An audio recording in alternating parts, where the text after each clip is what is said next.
ओम अज्ञानतिमिरन्धस्य ज्ञानाञ्जनशलाकया चक्षुरुन्मीलितं येन तस्मै श्रीगुरवे नमः। नमः ओं विष्णुपादाय कृष्णपृष्ठाय भूतले श्रीमते भक्तिवेदान्त स्वामिनिति नामिने। नमस्ते सारस्वते देवे गौरवाणी प्रचारिणे निर्विशेषा शून्यवादी पाश्चात्य देशतारिणे। वाञ्छाकल्पतरुभ्यश्च कृपा सिन्धुभ्य एव च पतितानां पावनेभ्यो वैष्णवेभ्यो नमो नमः। जय श्री कृष्ण चैतन्य प्रभु नित्यानंद श्री अद्वैत गदाधर श्रीवासादि गौर भक्त वृंद। हरे कृष्णा कृष्णा कृष्णा हरे हरे, हरे राम राम राम हरे हरे। सब लोग पीछे बोलिए ओम नमो भगवते वासुदेवाय।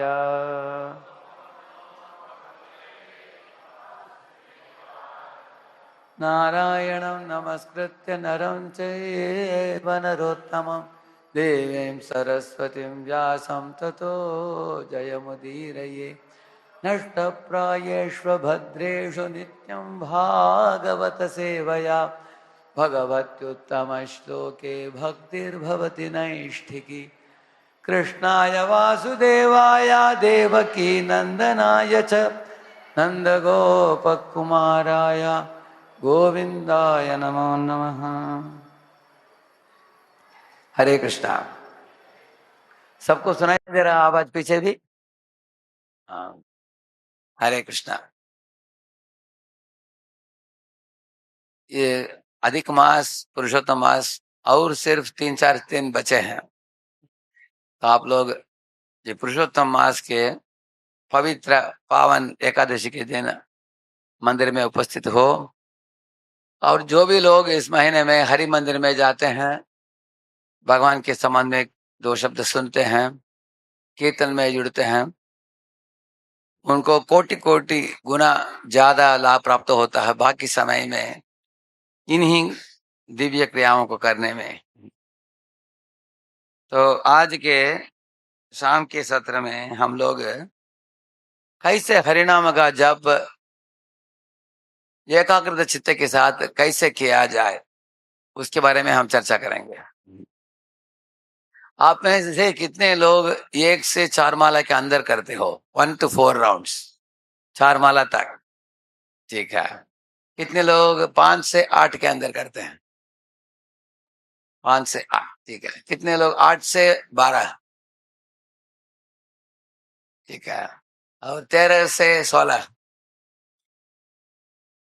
ठीक है।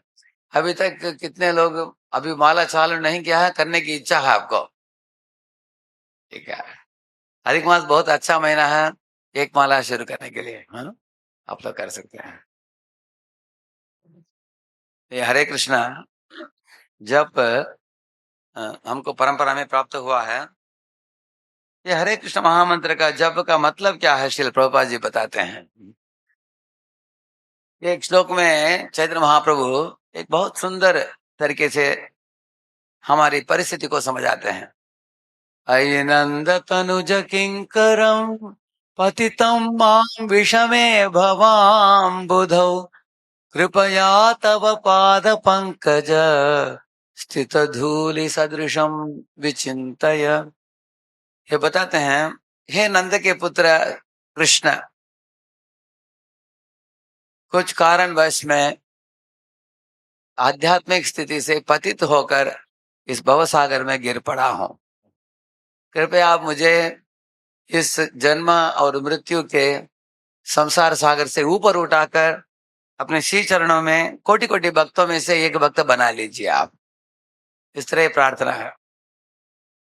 मैंने ये कहानी सुना, एक पेड़ के डाली में एक चींटी घूम रहा था, लेकिन अभाग्यवश वो डाली से नीचे गिर पड़ा और नीचे एक नदी बह रही थी। अगर एक चींटी नदी में गिरता है बच सकता है क्या? पानी में डूब जाएगा ना वो। लेकिन उसी पेड़ की डाली में एक कबूतर बैठा था। कबूतर ने देखा ये बेचारा चींटी गिर गया नीचे, तो उसने एक पत्ते को तोड़कर नीचे डाला।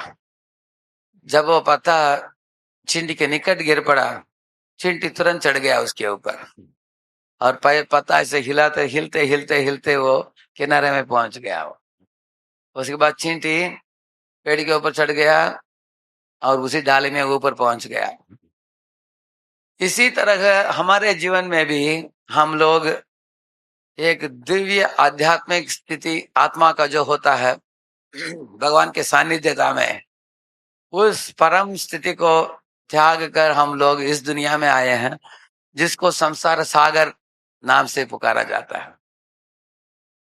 जिस तरह चींटी ऊपर से नीचे गिर पड़ा, इस तरह हम भी लोग गिर पड़े हैं नीचे। अनादि कर्म फले पड़िबा वर्णव जले, हरिबारे ना देखी उपाय। हमारे श्रील भक्तिविनोद ठाकुर बताते हैं, हे कृष्ण, इस भव सागर में अगर कोई जीव गिर पड़ता है, बार बार उसको जन्म मृत्यु का चक्कर काटना पड़ता है उसको। ये किसके समान है? एक पंछी को एक पिंजरे से निकालो, लेकिन स्वच्छंद होकर आसमान में उड़ने के लिए ना छोड़कर उसको दूसरे पिंजरे में डाल दो। दूसरे पिंजरे से निकालकर तीसरे पिंजरे में डालना। इस तरह एक पंछी को एक व्यक्ति एक एक दो दो साल के लिए एक एक पिंजरे में डालता जाएगा, पंछी दुखित हो जाएगा। अरे मुझे स्वच्छंद छोड़ो उड़ने के लिए। इस तरह आत्मा भी स्वच्छंद होकर भगवान के धाम में बहुत प्रेम से खुशी से रह सकता है वो भगवान के नित्य लीला में। लेकिन इस दुनिया में आकर हम लोग एक शरीर छोड़कर दूसरा शरीर, दूसरा से तीसरा हम लोग भटक रहे हैं। ये आवागमन बार बार होता रहता है।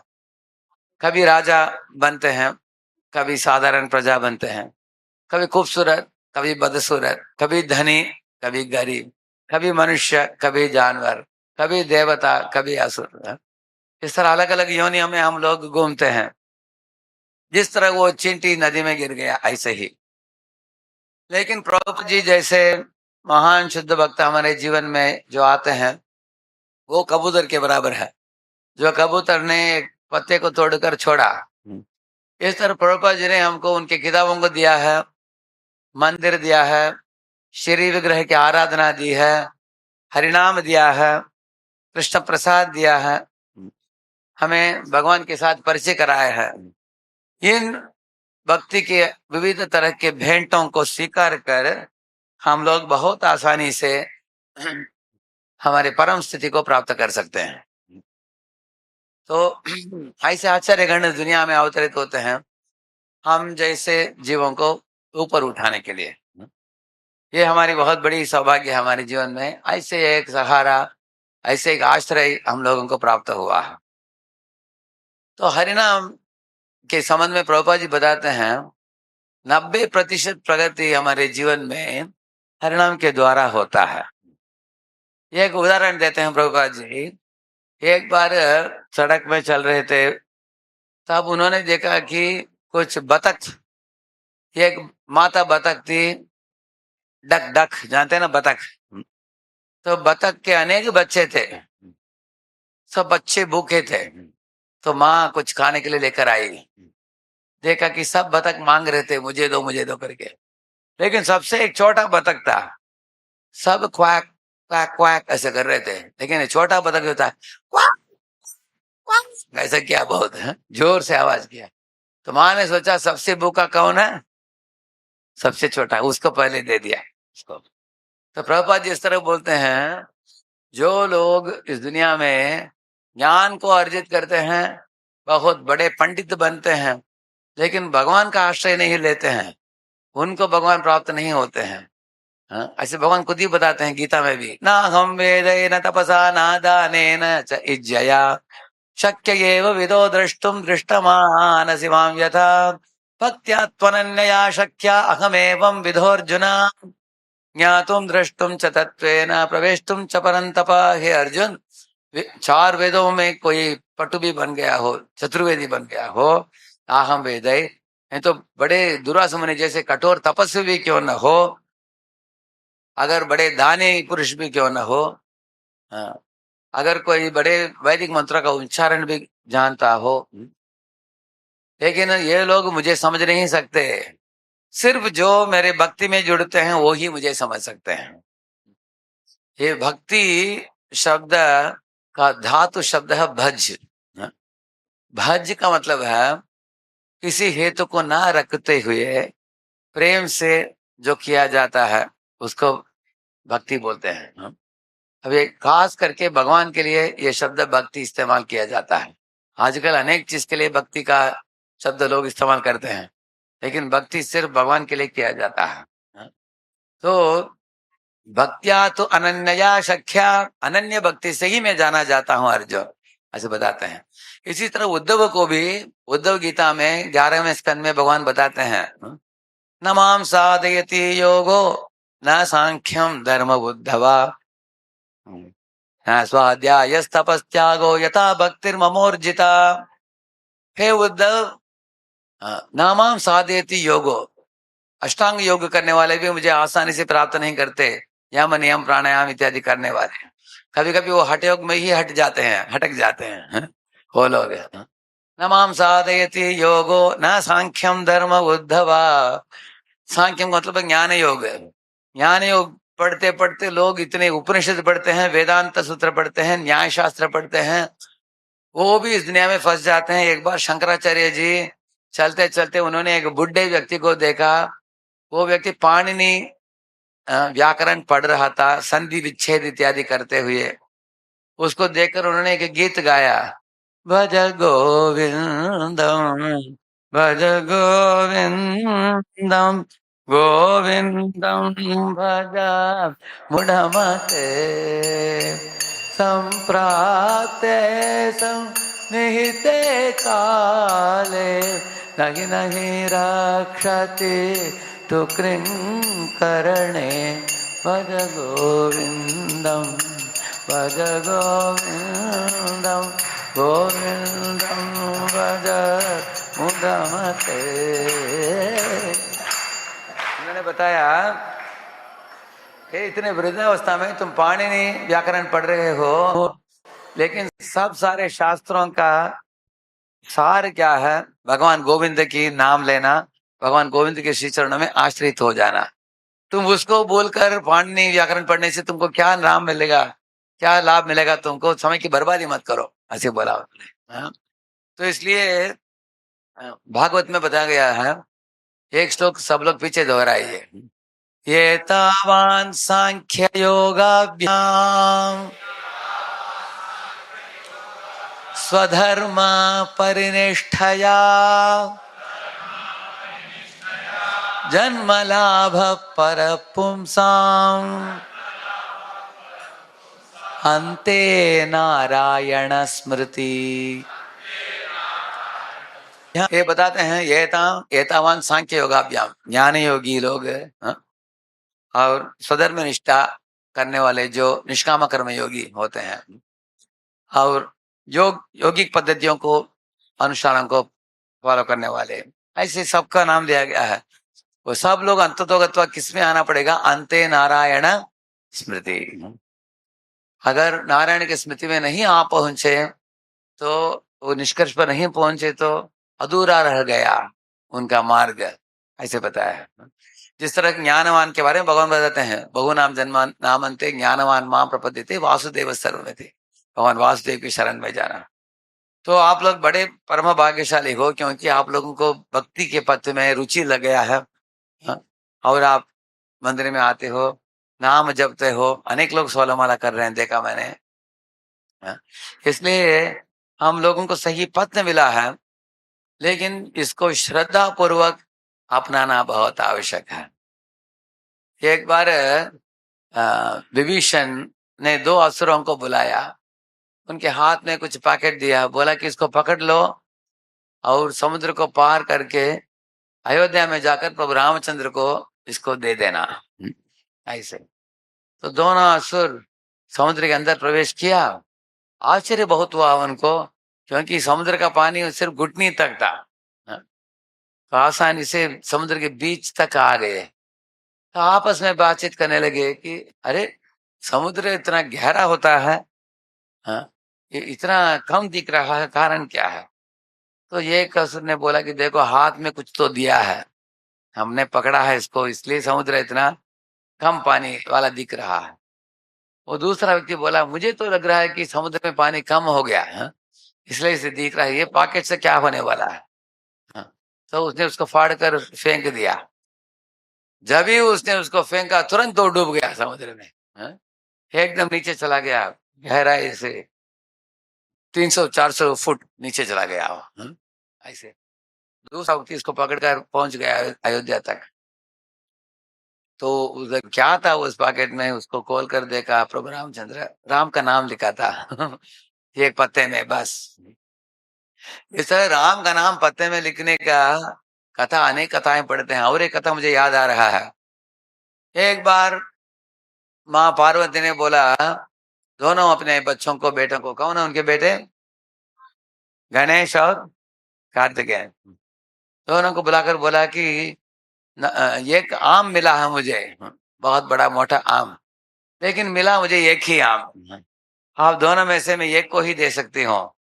तो उन्होंने बोला कि जो सारे दुनिया को घूम कर पहला आएगा मेरे पास, उसको यहाँ काम मिलेगा। तो अगले दिन सुबह कंपटीशन चालू होने वाला था। तो कार्तिकेय ने अपने वाहन को तैयार कर दिया, मयूर, है उसको। तो गणेश जी सोच रहे थे कि मेरे पास तो वाहन, छोटा वाहन है, मूष के वाहन है, और वो धीरे से चलता है, वो भागता नहीं तेजी से, और सारे दुनिया को घूमना तो मुश्किल बात है। ऐसे वो सोच रहे थे। अगले दिन प्रातः काल में 6 बजे निकल गए कार्तिकेय, ऐसे पूरे दुनिया को घूम कर आने के लिए। तो गणेश जी ने सोचा कि अगर जीवन में कंफ्यूजन हो गया, कुछ द्वंद्व आ गया, हमको मालूम नहीं है क्या करना है, क्या करना चाहिए, गुरु के पास पहुंच जाना चाहिए। तुरंत वो नारद जी के पास पहुंच गए। जाकर उन्होंने पूछा कि नारद जी, आप ही बताइए मुझे क्या करना चाहिए। उन्होंने बोला, तुम तो सही व्यक्ति के पास आ गए, तो आप चिंता मत करो। उनने हाथ में ऐसे ही एक पत्ते, ऐसे एक रेशम के कपड़े में बांध कर दिया उनको, इसको लेके जाओ, तुम्हारे माता पिता के पास दे दो, और माता पिता को प्रदक्षिणा करो 3 बार, और उनको नमस्कार करो, तुमको आम मिल जाएगा। ऐसे बोला उन्होंने। बस इतना ही। तो लौट गए, अपने माँ के हाथ में दिया, उस रेशम की जो कपड़ा से लपेटा हुआ था उसको दिया, प्रदक्षिणा की, उठकर दो हाथ जोड़कर तो उनको वंदना की। तब शिव जी पार्वती ने देखा कि वो पॉकेट के अंदर क्या था, एक पत्ता था जिसमें राम नाम लिखा था। माँ बहुत खुश हो गई, और पूरा दिन दुनिया को घूम कर शाम को वापस लौट आया कार्तिकेय 6 बजे। बोला कि हो गया, अभी एक राउंड मार दिया मैं पूरा दुनिया को। तब माँ पार्वती ने बोला, हे वत्स, देखो तुम्हारा बड़ा भाई बड़े बुद्धिमान है, तुमने दुनिया को घूम कर आया, ठीक है, लेकिन तुम्हारे बड़े भाई ने जो किया और भी बुद्धिमत्ता है। क्यों? क्योंकि इस जीवन में एक बच्चे को जन्म जब मिलता है, माता वो पहली भगवान होती है बच्चे के लिए। उसके बाद माँ उंगली दिखाती है पिताजी को, तो माता पिता दोनों को पूजता है बच्चा, और पिताजी उंगली दिखाते हैं गुरु को, और गुरु उंगली दिखाते हैं ईश्वर भगवान को। हाँ, इस तरह ये तुम्हारे बड़ा भाई इतना बुद्धिमान है, चारों की उपासना की है उसने। पहले पहुंच गया नारद जी के पास, तो हमारे परिवार के गुरु हैं, तो उन्होंने इसको राम नाम दे दिया। राम नाम भगवान से अभिन्न है, वो इनको मिल गया। तो भगवान भी मिल गए, गुरु भी मिल गए, और माता पिता को भी प्रदक्षिणा कर दिया, और उनको जो नाम मिला उसको हमको दिया। इसलिए गणेश को ही एक आम मिलेगा। और तुम्हारे पास कॉम्पिटेंस है, गणेश के पास कैरेक्टर है। जानते हैं कॉम्पिटेंस को क्या बोलते हैं? तकनीकी विद्या है तुम्हारे पास, तुमको मालूम है कैसे पूरा दुनिया घूमना है, वो तुम जानते हो। लेकिन पूरे दुनिया कौन है तुम्हारे लिए? 4 ही लोग हैं, माता पिता गुरु और भगवान। इनको किसने, जिसने खुश कर दिया, बस उसने अपने जीवन में सार्थकता को तो प्राप्त कर लिया। ऐसे बोल समझ रहे? उधर भी इस तरह से राम के नाम का महिमा आता है, ऐसे सुनते हैं। तो एक परम पूज्य नवगेंद्र स्वामी महाराज करके एक महाराज जी इस्कॉन में, वो जब पुणे में आए थे, एक सुंदर गीत गाया उन्होंने। उन्होंने गाया, मृदंग आपके पास? हरि से बड़ा हरि का नाम, हरि से बड़ा हरि का नाम, अंत में निर्मला परिणाम, अंत में हरि से बड़ा हरि का नाम, हरि से जिस सागर को बिना से तुझे बांध सके नहीं नाम, खुद गए हनु मानवती में देखे राम का नाम, हरि से बड़ा हरि का नाम, हरि से बड़ा हम वाले को चिंता रहती, नाम न हो बदनाम। द्रौपदी ने जब सभा में पुकारा, जट आए घनश्याम, हरि से बड़ा हरि का नाम, हरि से बड़ा हरि का नाम। वो दिल वाले डूब जाएंगे जिन पे नहीं है नाम, वो पत्थर भी थर जाएंगे जिन पे लिखा श्री राम, हरि से बड़ा हरि का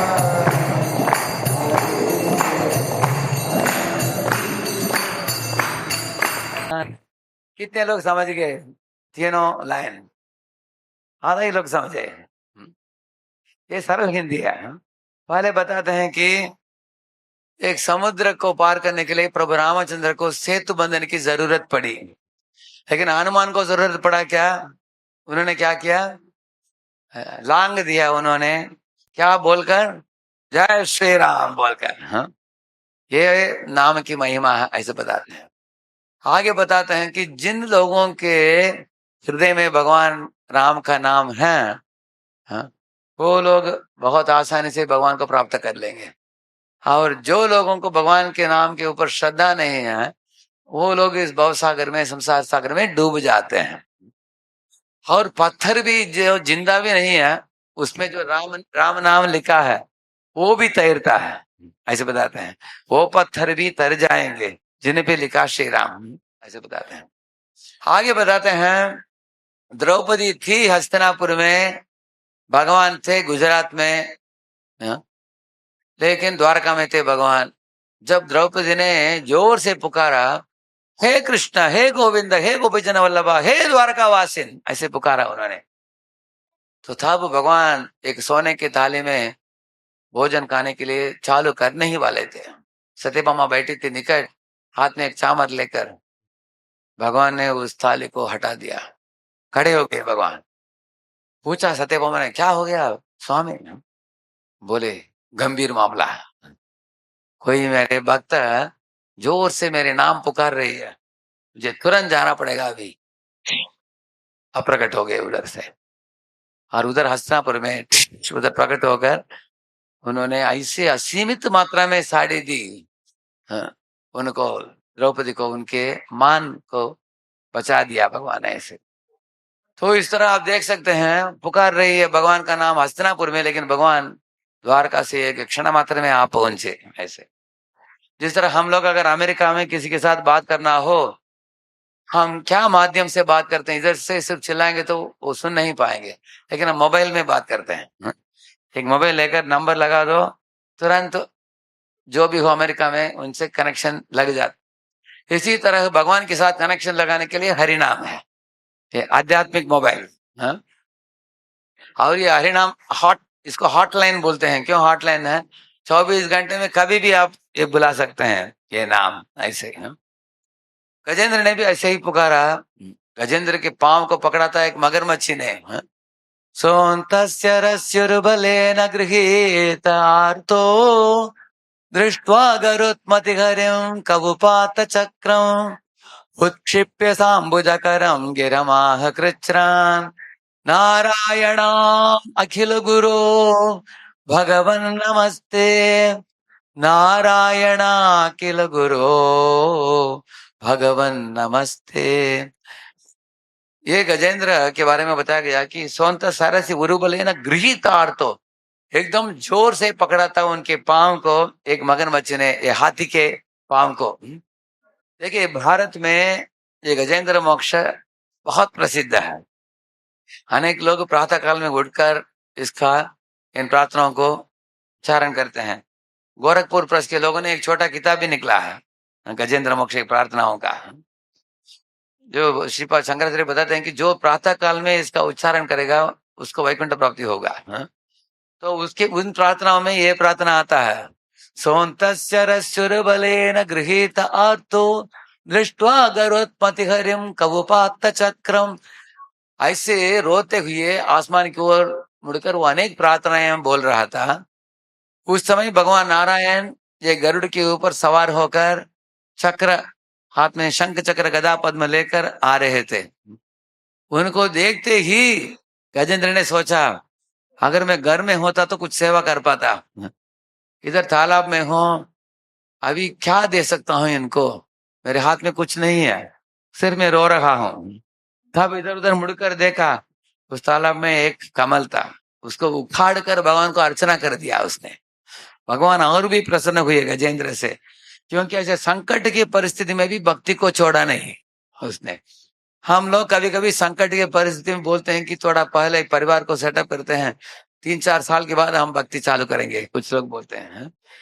कुछ लोग बोलते हैं 80 के बाद चालू करेंगे। लेकिन गजेंद्र देखिए संकट की परिस्थिति में भी वो भगवान का नाम भी लिया और अर्चना भी किया उसने। मैं सोच रहा था कि अगर मेरे पांव को अगर एक कुत्ता पकड़ता है तो जपमाला में जप करना थोड़ा मुश्किल है, करेक्ट है ना? कितने लोग मानते हो? करेक्ट है ना? पहले हम बोलेंगे अरे पहले कुत्ते को हटाओ पहले, लेकिन सर मगरमच्छ काट रहा है लेकिन वो नाम भी ले रहा है, नारायणा अखिल गुरु भगवान नमस्ते, नमस्कार कर रहा है इसे। तो इस तरह भगवान को पुकारते समय ये भगवान के नाम को भूल गया था, क्योंकि पूर्व जन्म में भक्त था। अभी आसमान की ओर मुड़कर बोला कि आदि पुरुष, सब जीवों के परम पिता, अनंत कोटि ब्रह्मांड नायक, सब जीवन के पालन पोषण करता, सब जीवों के स्वामी, आप जो भी हो आओ, ऐसे पुकारा उन्होंने। तब जब नारायण गरुड़ के ऊपर सवार होते आए, उनको देखते ही इनको भगवान का नाम याद आ गया। तब नारायण अखिल गुरु भगवान नमस्ते से पुकारा। तो हम देख सकते हैं भगवान के नाम को इस दुनिया में भी कोई पुकारता हो, परलोक से भगवान प्रकट हो जाते हैं, या तो अपने भक्तों को भेज देते हैं तुरंत। महापापी अजामिल ने भी ऐसे ही पुकारा था ना, निस्सहाय भावना से मृत्यु शैया में जब यमदूतों को यमकिंकरों को देखकर डर के मारे अपने छोटे पुत्र को पुकारा उसने, नारायणा जोर से पुकारा, लेकिन नारायण ने नाम सुन लिया। तुरंत नारायण ने बोला अपने अपने भक्तों को, बोला तुरंत जाओ, कोई मेरा नाम पुकार रहा है। भेज दिया विष्णुदूतों को उन्होंने। ऐसे विष्णुदूत आकर अजामिल को यमपाश को काट कर यमदूतों से बचा दिया। तुरंत उसको वैकुंठ प्राप्ति नहीं मिली क्योंकि बड़ा पापी था वो, लेकिन आने वाले 12 साल पश्चाताप करके हरिद्वार में जाकर एक विष्णु के मंदिर में भर्ती होकर पुजारी बना, संत महात्माओं की संग किया, गंगा में नहाया, गीता भागवत के अध्ययन किया, रोज नाम जपा, 12 साल करके उसको वैकुंठ प्राप्ति हुई अजामिल को। ऐसे इस तरह हम लोग भी भगवान के नाम हमको जो प्राप्त हुआ है उसके ऊपर अटूट श्रद्धा को जगाना चाहिए, क्योंकि जिस तरह एक बच्चा होता है, मासूम बच्चा, उसको माँ के ऊपर पूरा श्रद्धा है। कभी कभी माँ बच्चा बहुत शरारती करता है तो कभी लाफा भी देती है, वो रोता है लेकिन माँ के पाँव को ही पकड़ता है वो है। उसको मालूम है कि कहीं और जाने के लिए मेरी जगह है ही नहीं है। इसी तरह हम लोग जीवन में सुख हो, दुख हो, मान हो, अपमान हो, कुछ भी परिस्थिति हो, हम भगवान के पास ही दौड़ना चाहिए है? हर एक जीव को ऐसे। हम ब्रजवासियों से सीखते हैं। आप देखेंगे ब्रजवासी लोग जब इंद्र ने मूसलाधार वर्षा की तब भगवान कृष्ण के पास भागते हुए गए। कृष्ण कृष्ण महाभाग त्वन्नाथं गोकुलम प्रभो त्रातुमर्हसि देवान् कुपितात् भक्तवत्सलः। हे भक्तवत्सल गोविंदा, हे कृष्णा, ये देवता जो है इंद्र बहुत नाराज हो गया हम लोगों से। ऐसे बारिश कर रहा है, एक एक बूंद हाथी जैसे गिर रहा है नीचे। इसलिए हम लोग अपने गाय बछड़ों को लेकर आपके पास आ पहुंचे हैं। इन गाय बछड़ों को बचाइए। इस तरह बोलकर ब्रजवासी लोग कृष्ण के पास आ गए, प्रेम से उनके नाम पुकारते हुए। आप देखेंगे आनंद में और तकलीफ में ब्रजवासी लोग कृष्ण को ही स्मरण करते हैं, कभी भूलते नहीं है। तो हम लोग जब नाम प्राप्त हुआ, हम लोग नाम जपते हैं। हमारे विश्वनाथ चक्रवर्ती ठाकुर बताते हैं कि निष्ठावान भक्ति प्राप्त होने के पहले 5 बड़े बाधाएं आते हैं। उनके बारे में संक्षिप्त रूप में मैं आपको बताऊंगा। लय, विक्षेप, अप्रतिपत्ति, कषाय, रसास्वादा। ये 5 चीज है। पहला चीज है लय। लय का मतलब क्या है? नींद आना।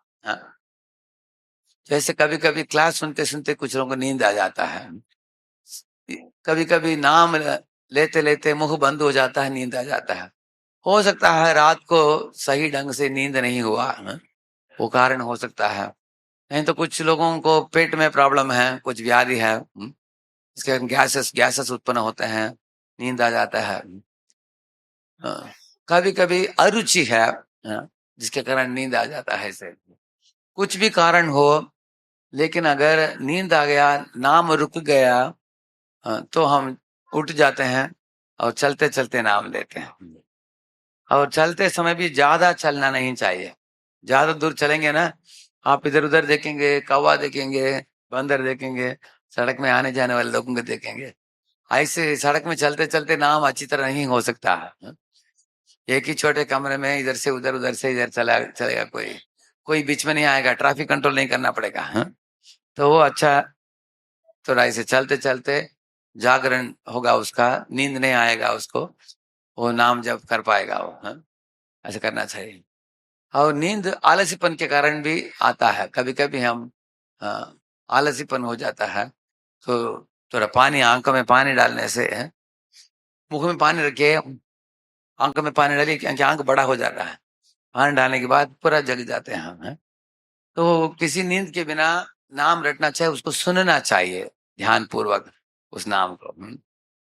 हरे कृष्ण कृष्ण कृष्ण हरे हरे, हरे राम राम राम हरे हरे। दूसरा चीज है दया, विक्षेप। विक्षेप का मतलब क्या है? मन बहुत भागना। ये बहुत प्रसिद्ध चीज है, अनेक लोग जानते हैं। अगर नाम जप के लिए बैठते हैं तो मन बहुत भागता है इधर उधर। कभी कभी हम भूतकाल के बारे में सोचते हैं, काश ऐसे होता तो अच्छा होता था, ऐसा हो गया है, मुझे इतना ही मार्क मिला, उतना मिलता तो और अच्छा होता है। ऐसे भूतकाल में अगर किसी को नुकसान हो गया, प्रॉफिट नहीं मिला, लॉस हुआ, तो इसके बारे में शोक करता है। कभी कभी भविष्य के बारे में सोचकर स्वप्न करता है, अगर ये होगा तो अच्छा होगा भविष्य में, ऐसे। तो इस तरह मन बहुत भागता है। इसे बताया गया कि मन रूपी पंछी का 2 पंखे हैं। क्या है 2 पंखे? एक भूतकाल, एक भविष्य का। ये 2 पंखों को काटिए और पंछी नीचे आ जाएगा। इसलिए हमको क्या करना चाहिए? जपा के समय हमारे हम ये साक्षी बनकर हमारे मन की गति को देखना चाहिए। अगर मन भूतकाल में जाता है, भविष्य में जाता है, तो मन को बोलना चाहिए अभी नहीं, तुमको जो भी भूतकाल भविष्य काल के बारे में सोचना हो, माला होने के बाद, अभी नहीं, बोल देना चाहिए मन को। अभी सिर्फ नाम रटना और सुनना, बस। ये मन को ऐसे ये करना चाहिए। और एक चीज है, मन में अनेक इच्छाएं उत्पन्न होते हैं। हाँ, इच्छाएं प्रकट करता है मन, ये करना है वो करना है। हाँ, हमारे आकांक्षाएं हैं, अभिलाषाएं हैं हमारे मन में। हाँ, हाँ, इसी तरह मन में मन जैसे बंदर एक डाली से दूसरे डाली में कूदता है। हाँ, इस तरह हम लोग दिन में जो भी क्रियाएं करते हैं उसका विचार जपा के समय आता है मन में। हाँ, उस समय वो विचार उठते हैं मन में। इसलिए व्यक्ति को देखना चाहिए कि मन में क्या क्या विचार उठ रहे हैं, क्या चिंता है मन में। तो उसको दिन में सुलझा देना चाहिए और मन को एक शांत रखना चाहिए। तो आप देखेंगे अष्टांग विधि में यम और नियम दो चीज बताया गया है।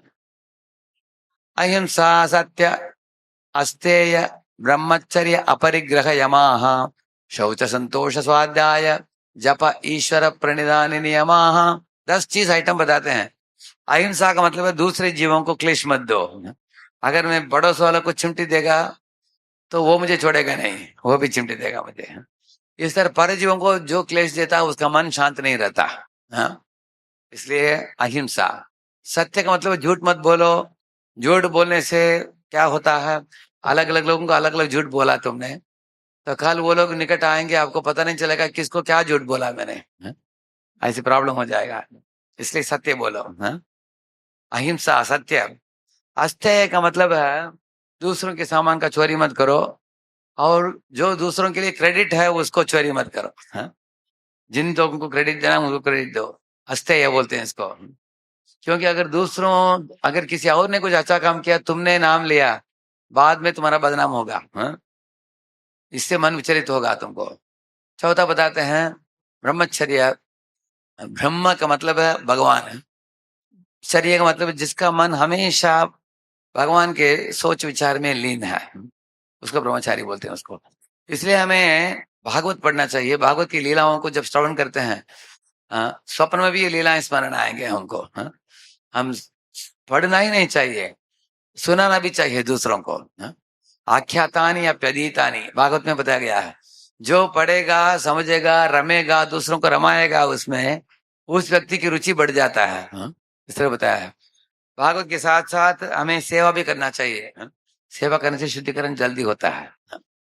इस तरह हम लोग हमेशा सदा भगवान के चिंतन में लीन रह सकते हैं। और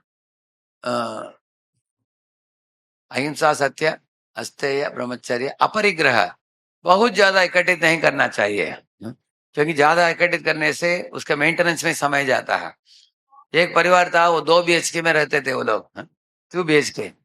बाद में पत्नी ने बोला कि घर बहुत छोटा है, बच्चा भी हो गया, अभी बड़ा कर लेंगे तो अच्छा है। पति ने बोला चलो एक इंडिपेंडेंट बड़े बंगलो ले लेते हैं। बंगलो ले लिया। इतने बड़े हॉल था। पत्नी ने पूछा कि ये हॉल तो फुटबॉल ग्राउंड से दिखता है, इतना खाली खाली दिख रहा है। टीवी लेकर आओ, फ्रिज लेकर आओ, वॉशिंग मशीन लेकर आओ, सोफा लेकर आओ। ऐसे सब लाकर भर दिया हॉल को। जब टीवी काम नहीं कर रहा था, पत्नी ने बोला टीवी रिपेयर करके लेके आओ। वॉशिंग मशीन काम नहीं कर रहा, वॉशिंग मशीन रिपेयर करके लेकर आओ। तो जितना वो लोगों ने सामान बढ़ाया, घर का आकार बढ़ाया, उतना उनका मेंटेनेंस भी बढ़ गया। इसलिए अपरिग्रह बोलते हैं।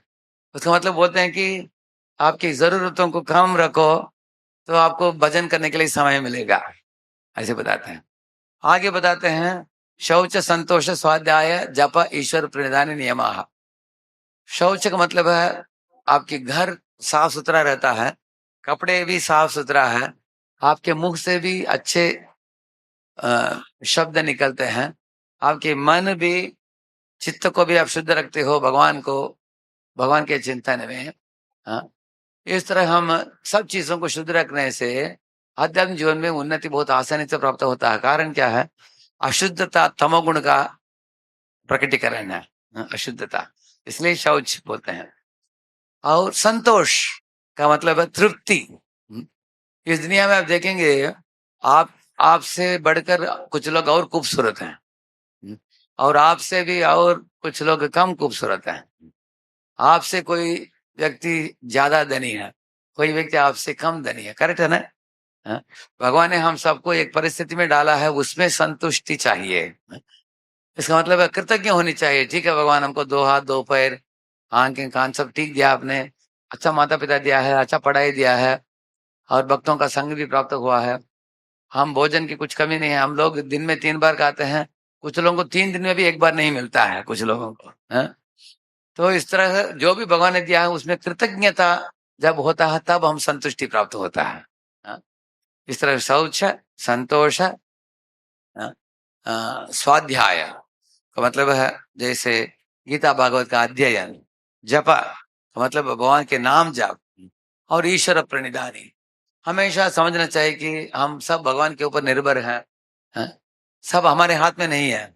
हम बीज बोते हैं, भगवान बारिश देते हैं, हैं? सब कुछ हमारे हाथ में नहीं है, भगवान के हाथ में है, ये समझना। इस तरह से इन चीजों को करने से मन शांत होता है, ये 10 आइटम को करने से, ऐसे बताते हैं। ये भक्तिनाथ ठाकुर बताते हैं उनकी चैतन्य शिक्षामृत में, इन आइटम्स को अपनाने से मन शांति भी होता है, मन बहुत स्ट्रांग भी बनता है, हैं? एकदम मन स्ट्रांग का मतलब क्या है, आसानी से प्रलोभनों से वो भटक नहीं जाएगा वो, हैं? ऐसे। और भी मन को संयमित करने के लिए अलग अलग आचार्य ने अलग अलग तरीका दिया है, हैं? जैसे एक गोविंद दास, वो बोलते हैं मन को कैसे संयम करना। भजहु रे मन श्री नंद नंदन अभय चरणार विंद रे, भजहु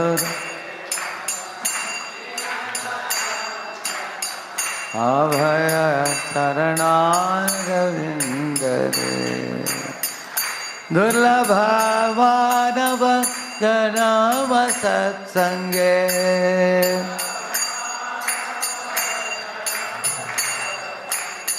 सरोह ये भव सिंधु रे।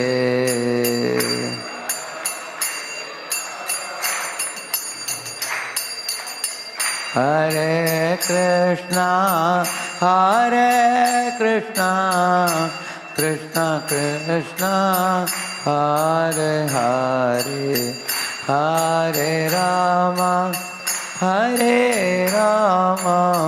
राम राम हरे हरे, हरे कृष्णा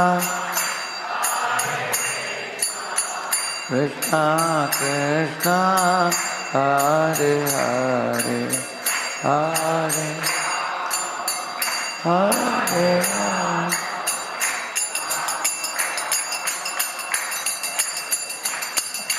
हरे कृष्णा कृष्णा कृष्णा हरे हरे, हरे राम राम राम हरे हरे, हरे कृष्णा कृष्णा कृष्णा हरे हरे, हरे राम हरे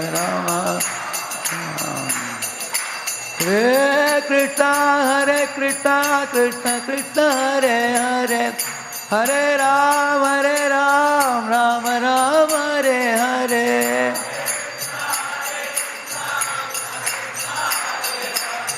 हरे राम भजहु रे मन श्री नंद नंदन अभय चरणार विंद रे, भजहु रे मन श्री नंद नंदन अभय चरणार विंद। तो बता रहे हैं गोविंद दास, मन को खजोल करना चाहिए। खजोलिंग का मतलब क्या है, मन को प्रेम से समझाओ, जैसे बच्चे को माता पिता समझाते हैं। अगर बच्चा बहुत हट करता है, सोता नहीं, तो उसको कभी गोद में ले लेते हैं, उसको मनाते हैं, कि बच्चे सो जाओ बेटा, कल सुबह उठना पड़ेगा, तुमको स्कूल जाना है। इस तरह हम मन को बोलना चाहिए, हे मन, भगवान कृष्ण की नाम को भजो, भजो रे मन श्रीनंद नंदन अभय चरणार विंद रे। भगवान का नाम भजन करोगे, तुमको अभय प्राप्त होगा। तुमको दुर्लभ मानव शरीर मिला है, इसका दुष्प्रयोग मत करो। ऐसे प्रेम से मन को समझाना, ये गोविंद दास बताते हैं। भक्ति सिद्धांत सरस्वती ठाकुर बोलते हैं, अगर मन हरिनाम में अगर लगन नहीं आता है, मन में मन बहुत भटकता है, तो उसको जूते लेकर मारो, ऐसे बोलते हैं, पट पट मारो। कैसे मारना है, मारने का तरीका क्या मालूम है आपको? 16 माला के बदले 32 माला करो, ये जूते मारना, डर जाएगा मन। हाँ? मन को बोलो देखो, ये माला करते समय तुमने ध्यान नहीं लगाया, बहुत भटक गया तो इसको छोड़ दूंगा और एक बार करूंगा वही माला। हाँ? तो मन ध्यान पूर्वक सुनना चालू हो जाएगा उसको। मैं कुछ दिन 20 माला करता हूँ, कुछ दिन 24 माला करता हूँ, कभी 32 भी करता हूँ। तो ये करने से क्या होता है, अगर माला आज सुबह उतना अच्छा नहीं हुआ, दिन में और 8-10 माला कर लेता हूँ मैं, तो मन डर जाएगा। अरे प्रातः काल में जो माला है उसको ही अच्छा कर लो, ताकि बाद में नहीं करना पड़ेगा। ये भक्सान सरस्वती ठाकुर का टेक्निक है। और प्रभुपाद जी का टेक्निक क्या है, प्रभुपाद जी बोलते हैं अगर मन खींचता है आपको, उसको नकार दो। जैसे उदाहरण के लिए, कभी कभी एक छोटा लड़का है, छोटा छोटे बच्चे होते हैं, जैसे ऐसे बच्चे, वो एक घुमाते हैं, देखा आपने, डरे डरे डरे डरे डरे डरे डरे डरे ऐसे आवाज करने वाला एक खिलौना होता है, कितने लोग जानते हैं, देखा आपने? करेक्ट। तो बच्चों को वो आवाज अच्छा लगता है उनका। हाँ, तुमको मालूम, आपको मालूम है, देखा है वो? हाँ। तो बच्चा डर डर करता है, तो दादाजी जो बैठे हैं उनको अच्छा नहीं लगता वो आवाज। अरे सर दर्द होता है, आवाज मत करो। वो इधर से उधर जाएगा, उधर जाकर डर डर करेगा वो, क्योंकि वो उसके दादाजी जब बोलते हैं अरे करो मत बोलते हैं, वो करता रहेगा वो। तो कोई अभी दादाजी को क्या करना चाहिए, वो डर डर कर रहा है ना, ऐसे मुड़ लेना चाहिए, कहीं और देख लेना चाहिए, उसको नकार दो। तो वो छोटा बच्चा देखेगा दादाजी को कुछ नहीं हुआ, वो चला जाएगा वो। बस। इस तरह मन को नकारने से क्या होता है, मन शांत हो जाता है। इग्नोर द माइंड, ऐसे ध्यान मत दो। एक बार मधुमंगल देखा कि उसके सखा के पास, दूसरा सखा था, उसके पास लड्डू बहुत था उसके प्लेट में, तो मधुमंगल को लड्डू चाहिए था। उसने क्या किया, अपने सखा मित्र को बोला, हे देखो देखो वो बंदर पेड़ में डाली में ऊपर उल्टा लटका है, वो देखो। तो मित्र देख रहा था, हंस रहा था, वो हंसते हुए देख रहा था, इसका लड्डू गायब हो गया उसका। इस तरह आप देखेंगे सारे एडवर्टाइजमेंट में लोग क्या करते हैं, स्टेशन में, एयरपोर्ट में, पहला क्या करेंगे वो लोग, आवाज करेंगे। हाँ? आप देखेंगे वॉशिंग पाउडर निरमा ऐसा कुछ बोलेंगे हैं, तो आवाज सुनकर आपका आंख उधर जाएगा, और उसके बाद टेलीविजन आप देखेंगे, बोलेंगे कि खरीदो। करेक्ट है? आपके दो चीज को वो लोग आकर्षित करते हैं, आपके आवाज, एक साउंड कान के लिए, और दर्शन आंख के लिए। इसलिए ये दो अवयवों को हमें डिस्ट्रैक्ट नहीं करना चाहिए। हमें आंख को, भगवान कृष्ण बोलते हैं गीता में, दोनों आंखों को ये नाक के टिप के ऊपर ध्यान करो। अगर हम करेंगे तो कभी सर दर्द होता है, इसलिए मैं क्या करता हूँ, एक आंख को बंद करो, दूसरे आंख को इधर टिप में देखना। तो कोई आपको डिस्ट्रैक्ट नहीं कर सकता। अगर आपने ऐसे कर दिया, कोई दिखेगा ही नहीं आपको, और कोई डिस्टर्ब नहीं करेगा आपको आंखों से ऐसे। तो जब से मैंने ये चालू किया, बहुत अच्छा ध्यान होता है नाम जपते समय। और दूसरा है कान जो है, उसको कुछ आवाज नहीं होना चाहिए। आवाज होने से क्या होता है, मन भटकता है। जैसे विश्वामित्र बैठकर ध्यान कर रहा था, आवाज सुना, आवाज सुनते ही आंख खोलकर देखा मेनका आती है, तो कान और आंख दोनों आकर्षित कर दिया उसको। है? उसका ध्यान भटक गया, ध्यान छूट गया उसका। है? इसलिए कान और ये कान और आंखें, ये दोनों को बचाना चाहिए। प्रभु जी बोलते हैं इग्नोर, अब देखना नहीं। इसलिए अगर नाम जब करना हो, अगर हम दरवाजे के पास बैठकर नाम करते हैं तो लोग आते हैं जाते हैं, उससे क्या होता है, डिस्ट्रैक्शन होता है। हम ऐसे स्थान में बैठना चाहिए जिधर डिस्टरबेंस नहीं होगा, अच्छी तरह, और किसी का आवाज भी नहीं है। कभी कभी क्या होता है, मैं प्रातः काल में बैठा हूँ जब के लिए, कोई विद्यार्थी जाकर निकट बैठता है, हरे कृष्ण कृष्ण कृष्ण हरे हरे, अरे शार्प उसका नाम होता है, सीधा कान में, हमारे कान में पहुंच जाता है। तो हम अपना जो नाम बोल रहे हैं सुन नहीं पाते हैं, उसका सुनते हैं। तो मैं क्या करता हूँ, या तो मैं उठकर चला जाता हूँ उधर से, नहीं तो उसको बोलता हूँ तुम उधर चले जाओ। ऐसे, क्योंकि हम किसका नाम सुनना चाहिए, जो हम बोल रहे हैं उसको सुनना चाहिए। कुछ लोग प्रभुपाद जी का लगा देते हैं, कुछ लोग जोर से सुन सकते हैं प्रभुपाद जी के थोड़े समय के लिए, लेकिन बाद में हम खुद बोलकर सुनना चाहिए। हाँ? तो एक आइडिया तो गोविंद दास का बोला मैंने, दूसरा है भक्ति सिद्धांत सरस्वती ठाकुर का, तीसरा है प्रभुपाद जी का। चौथा है हरिदास ठाकुर का। हरिदास ठाकुर ने वो वेश्या को क्या किया, उनको बोला कि तुम्हारी इच्छाओं को पूर्ति करूंगा लेकिन अभी नहीं, मेरे माला पूरा होने के बाद। ऐसे 3 दिन बोल बोल कर वो वेश्या को रोक दिया। 3 दिन होने के बाद वो हरिनाम सुन सुनकर उसका चित्त शुद्ध हो गया। वो वेश्या भी महान शुद्ध भक्त बन गई वो बेनापोल में। करेक्ट है ना? इस तरह हम लोग क्या करना चाहिए, मन अगर कुछ विचार लेकर आता है तो मन को बोलना चाहिए, देखो तुम्हारे विचार को मैं सुनूंगा, कब? अब नहीं, माला होने के बाद। 16 माला होने के बाद तुम्हारे सब आइडिया को बताओ, मैं सुनूंगा। इसको बोलते हैं हरिदास ठाकुर फार्मूला। करेक्ट है ना? ये चाहता है इस तरह। और इस तरह हम लोग नाम जपते समय मन विचलित भी होता है। भगवान बताते हैं यतो निश्चलति मनः चंचलम अस्थिरम ततस्ततो नियम यही तत् आत्मनियेव वशम नयेत्। जब तुम नाम जपते समय मन धीरे धीरे धीरे भटकेगा, तुरंत मन को पकड़कर वापस लेके आओ, ध्यान से सुनो। ऐसे करते करते करते तुम्हारे ध्यान बढ़ेगा नाम। और ऐसे नाम जपते समय हम ध्यान पूर्वक सुनना चाहिए, हरे कृष्ण कृष्ण कृष्ण हरे हरे, हरे राम राम राम हरे हरे। इसके संबंध में और एक महत्वपूर्ण चीज मैं आपको बताता हूं। देखिए, मन जो है कुछ ना कुछ तो विचार आएगा ही मन में है? लेकिन हम अलग अलग विचार करने के बदले कभी हम हमारे नौकरी के बारे में विचार करते हैं, कभी घर वालों के बारे में विचार करते हैं, कभी भविष्य के बारे में विचार करते हैं। ये करने के बदले हमें क्या करना चाहिए, एक प्रार्थनात्मक भावना को लाकर हम कृष्ण से जुड़कर कुछ विचार कर सकते हैं। उदाहरण के लिए, हरि हरि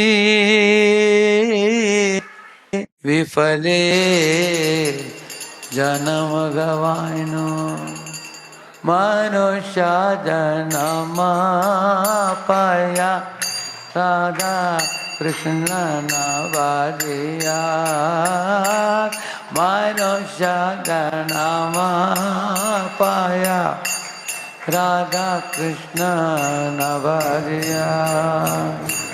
कन्या सुनिया विष खाइनो जाने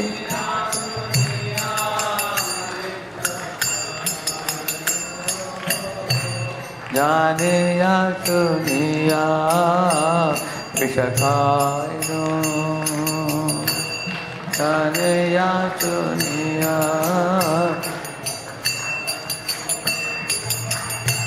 गुरु के प्रेम धना हरि नाम संकीर्तना।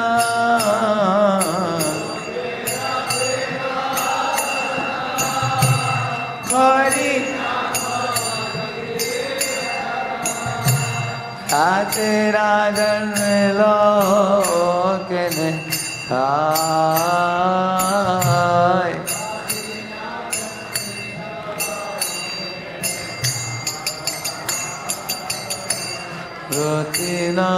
नीलो केने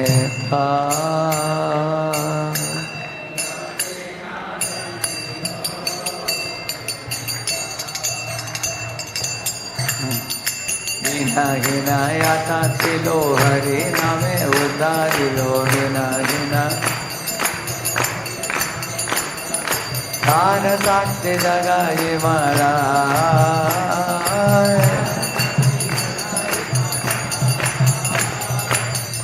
प्रभु नंद सुत विठवानो सुत युता करुणा करो वारो।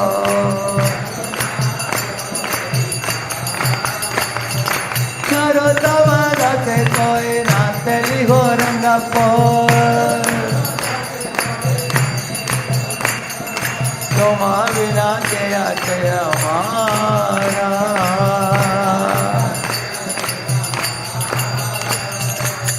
हरे कृष्ण कृष्ण कृष्ण हरे हरे, हरे राम राम राम हरे हरे। हरे कृष्ण कृष्ण हरे हरे,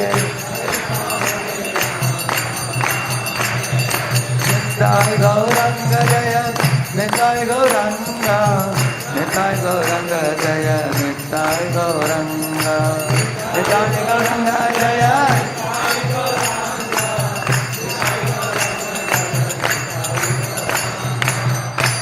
देखिए गीत कितना सुंदर गीत है।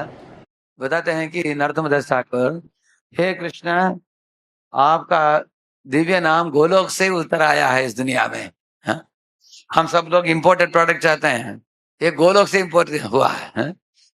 लेकिन इसमें मेरे मन में रति नहीं है ये नाम के लिए।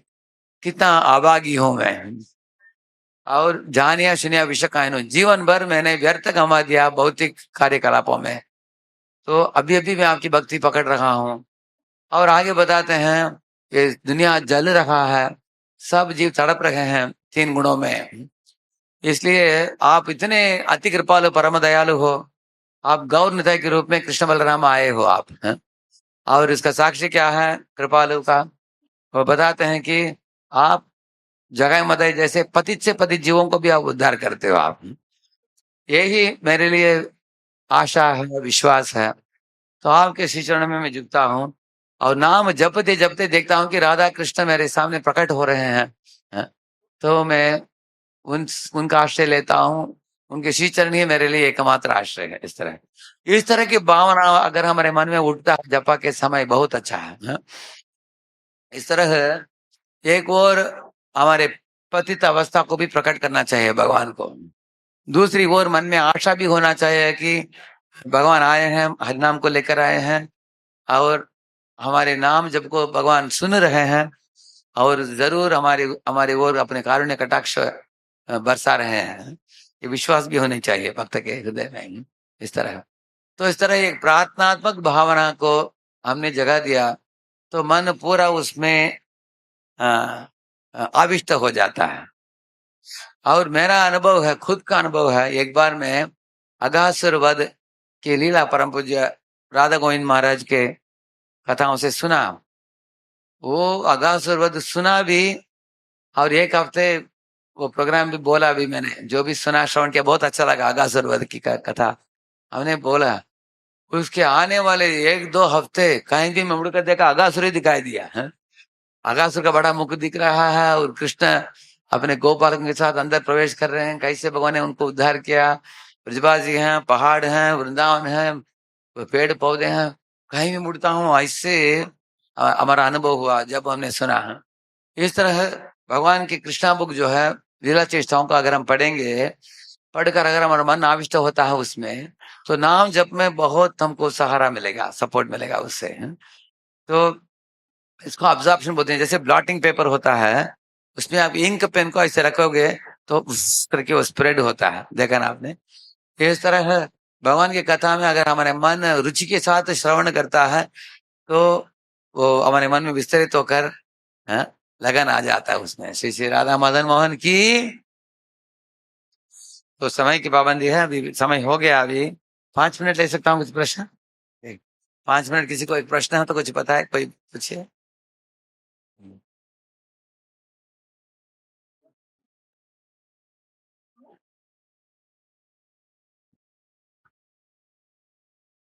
हरे कृष्णा।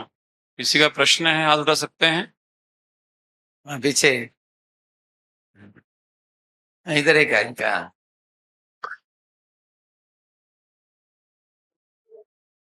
हरे Krishna Prabhu ji, thanks for the wonderful class. Prabhu ji, जैसे आपने अभी बताया कि जपा करते समय, जैसे प्रभुपाद जी ने बताया है कि हमें चीजों को इग्नोर कर देना चाहिए, ट्राई करना चाहिए कि वो उसको हम ध्यान ही ना दें। लेकिन ऐसा कहते हैं कि जो जिस चीज को हम सोचते हैं कि ध्यान ना दें, सबसे ज्यादा वही दिमाग में आती है। जैसे कि एक एग्जाम्पल ये है कि don't think about a green apple, हरे सेब के बारे में मत सोचो, तो वही बार बार दिमाग में आएगा। तो प्रभु जी, हाउ टू ओवरकम दिस? इसको ओवरकम करने के लिए क्या करना चाहिए? हमें इसके बारे में मत सोचो, इसके बारे में सोचो। ऐसे सब्स्टिट्यूट दिया गया है। जैसे there is method, mood and melos. अभी मेथड के स्तर में अनेक चीज है। ऐसे सीधा बैठो, आंख को थोड़ा ऐसा बंद करके इधर ध्यान करो, कान को संभालो, एक सेक्रेट स्पेस में बैठो, ये सब मेथड्स है। अभी मूड जो होता है उसके बारे में मैंने बताया, हरिनाम ये जो वैष्णव के गीत में मूड मिलता है, उन गीतों को हम गा सकते हैं नाम जपा शुरू करने के पहले, तो एक अच्छा एक माहौल बन जाता है। साथ साथ जब आंख बंद करते हैं, आपको धाम में सबसे प्रिय स्थान जो है, उदाहरण के लिए मेरे लिए बहुत प्रिय स्थान है कुसुम सरोवर। मैं कुसुम सरोवर की सीढ़ी जो होता है ना, वो बड़े तालाब है उधर, उस सीढ़ी में बैठकर मैं नाम जप करता हूँ। मेरा दूसरा बहुत प्रिय स्थान है गोविंद कुंड, क्योंकि गोविंद कुंड में अगर हम पेड़ के नीचे बैठकर करते हैं तो गिरिराज बहुत निकट है उधर। तो आपको भी, आपको यात्राओं में जो स्थान बहुत पसंद आया, आपको आंख बंद करके उस स्थान को याद करके आप मन में इससे विचार कीजिए कि मैं उस स्थान में पहुंच गया हूँ, मैं उधर बैठा हूँ, उधर ही कुसुम सरोवर में उद्धव घाट को देखते हुए मैं जप कर रहा हूँ। हाँ, ये इस होलीनेस सच्चिदानंद महाराज जी इस आइडिया को बता रहे हैं उनके Okay. लिविंग नेम नाम के किताब में बताते हैं। ओके हाँ, you can actually live in the holy place in your mind, ऐसे कर सकते हैं। तो आपने एक स्थान भी फिक्स कर लिया मन में, और इस तरह के वैष्णव गीत गाकर एक मूड भी प्राप्त कर लिया, उसके बाद हरिनाम में मन लगता है। अगर हरिनाम में हुक हो गया, बाकी सब चीज आउट हो जाएंगे। ओके, ठीक है, थैंक यू सो मच प्रभु जी। Thank you. हरे कृष्णा। हरे कृष्ण। हाँ, इधर हाँ, बोल।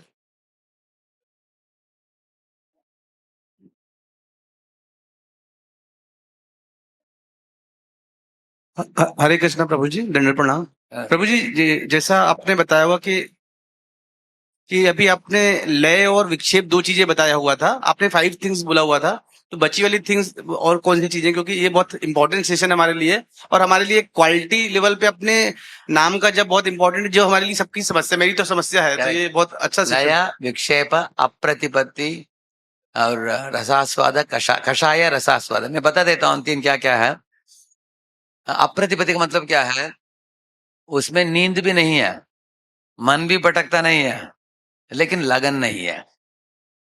और लगन क्यों नहीं है, जैसे कुछ कुछ लोग आंखें पूरा खुला है, नींद नहीं आ रहा है उनको, और मन भी इधर उधर भटकता नहीं, लेकिन हरिनाम में रुचि नहीं है, लगन नहीं है।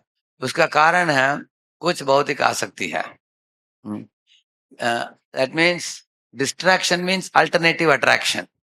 दूसरा और कुछ आसक्ति है। जैसे बक्सन ठाकुर एक कहानी बताते हैं, एक मैरिज पार्टी, रात को एक बोट में बैठ गए, पूरा रात वो चला रहा था। वो अगले दिन प्रातःकाल में देखा उसी स्थान में जैसे कि वैसे थे। कारण क्या है, उन्होंने लंगर को निकाला नहीं।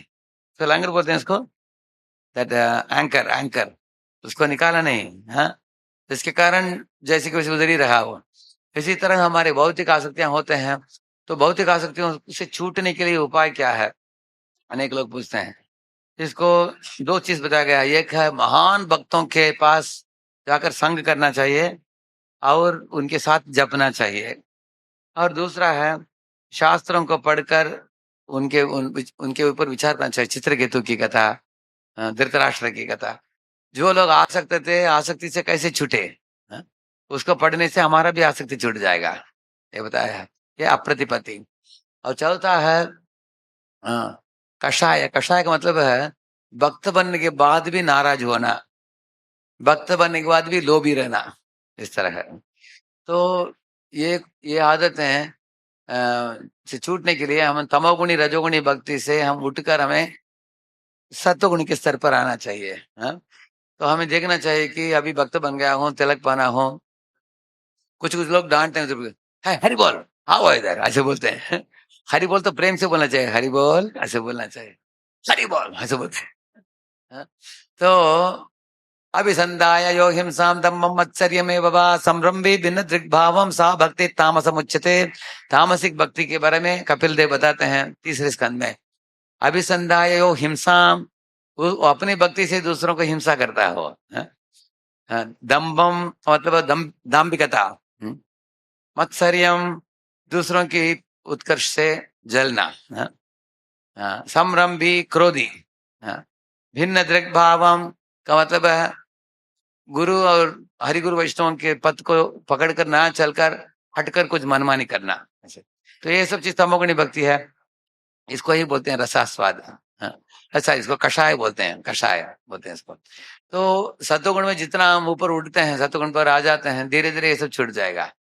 इसके लिए सत्वगुण में हमको आने के लिए गीता के 14, 15, 16, 17 अध्याय पढ़ना चाहिए गीता में, और भागवत के 11वें स्कंद का 25वां अध्याय, 11th कैंटो 25th चैप्टर, 3 गुणों के बारे में है। उसमें भगवान कृष्ण उद्धव को 10 आइटम बताते हैं जो बदलने से गुण बदलता है, सतगुण में आ सकते हैं हम। तो ये हो गया कषाय। 5वां रसास्वाद। रसास्वाद का मतलब क्या है? हरि कथा सुन रहे हैं, भगवान हरि की दर्शन भी कर रहे हैं, अचानक इंद्रिय तृप्ति का विचार आ जाता है मन में, अचानक, क्योंकि बुरे विचार अचानक उठता है मन में, गंदे विचार। तो कभी कभी भक्त लोग रोते भी हैं, क्यों इस तरह बुरे विचार उठते हैं मन में, हम तो भक्ति में आ गए। तो इसका कारण क्या है? अगर एक स्याही का एक बॉटल हो, उसमें अगर आप पानी डालिए, पूरा का पूरा नीला बन जाता है पानी, तो उसको फेंक दो, वापस पानी डालो, वो भी नीला बनता है, लेकिन नीलिमा कम होगा। ऐसे पानी डालते डालते क्या होगा, नीलिमा पूरा निकल जाएगा, पानी एकदम साफ सुथरा रहेगा वो। इसी तरह हम कान में नाम डाल रहे हैं, यह नाम श्रुति मात्रेण पुमान भवति निर्मलः, ऐसे बताते हैं। चित्त निर्मल होता है, लेकिन तुरंत नहीं होता है। जब नाम घुसता है अंदर, पहले गंदगी को निकालता है वो, इसलिए गंदगी आता है। डरना नहीं चाहिए हमको। जैसे अगर आपने आपके गोडाउन था घर में, उसको खोलकर आप झाड़ू मारना चालू करो, धूल धूल चालू हो जाएगा, सब लोगों का काशी होगा। लेकिन वो धूल चालू होना तो स्वाभाविक है, लेकिन बाद में धूल नहीं रहेगा। इस तरह है, हरिनाम लेते समय रसास्वाद, कभी इंद्रिय तृप्ति का भी विचार आता है। ऐसे विचार आता है तो उसको नकार कर हम सब विचारों को कल्टीवेट करना चाहिए, अच्छे संस्कारों को। ऐसे तो हम चेतना में कॉन्शियस एंड सबकॉन्शियस है, सो कॉन्शियस को बदल सकते हैं, बदलने की क्षमता है हम में। सो एक छोटे कहानी बोलकर मैं प्रवचन को विराम देता हूँ। एक बुद्धिस्ट गुरु थे, उनके पास एक शिष्य ज्वाइन किया, तो वो बोला गुरु को बहुत बुरे विचार आते हैं मन में, गंदे गंदे विचार आते हैं गुरु जी बोला।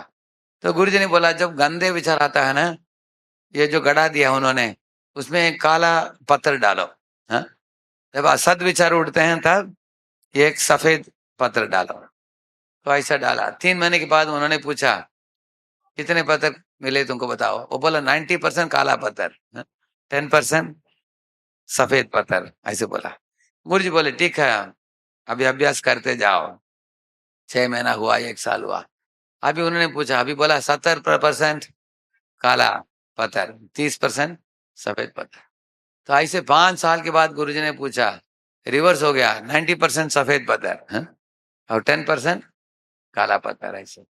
तो इस तरह शिष्य को बड़ा आश्चर्य हुआ, कैसे हुआ? तो गुरुजी ने बोला उसको, तुम अच्छे संस्कारों को देते जाओ, इसको गिगो प्रिंसिपल बोलते हैं, good in good out, garbage in garbage out.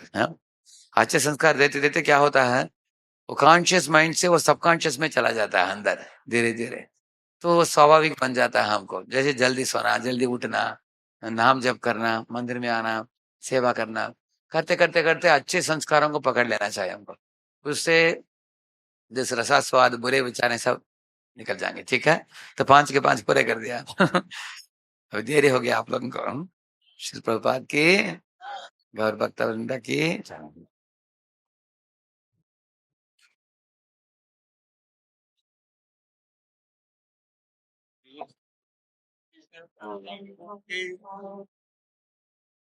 His grace Radheshyam प्रभु की। तो प्रभु जी का हम बहुत धन्यवाद करते हैं। बहुत ही अद्भुत तरीके से उन्होंने हरिनाम की महिमा बताई। प्रभु जी ने बताया कि कैसे हम इस भव सागर में गिर गए हैं, और इस भव सागर को तरने का एक ही उपाय है, वो है हरे कृष्ण महामंत्र। और प्रभु जी ने बताया कि उसे करने में 5 रुकावटें हैं, लय, विक्षेप, अप्रतिपत्ति, कषाय, रसस्वाद।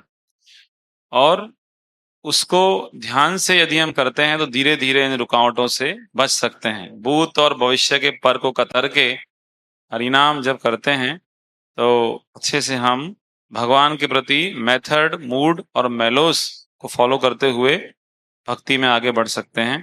तो हम प्रभु जी का बहुत धन्यवाद देते हैं। साथ ही ये प्रार्थना करते हैं कि जिस तरह उन्होंने हरि नाम की शरण ली है, हम भी हरि नाम प्रभु की शरण ले पाएं, गुरु वैष्णव की सेवा कर पाएं, ये प्रार्थना करते हुए प्रभु जी का धन्यवाद देंगे। एक बार हरे कृष्ण महामंत्र कह के, हरे कृष्णा कृष्णा कृष्णा हरे हरे, हरे राम राम राम हरे हरे।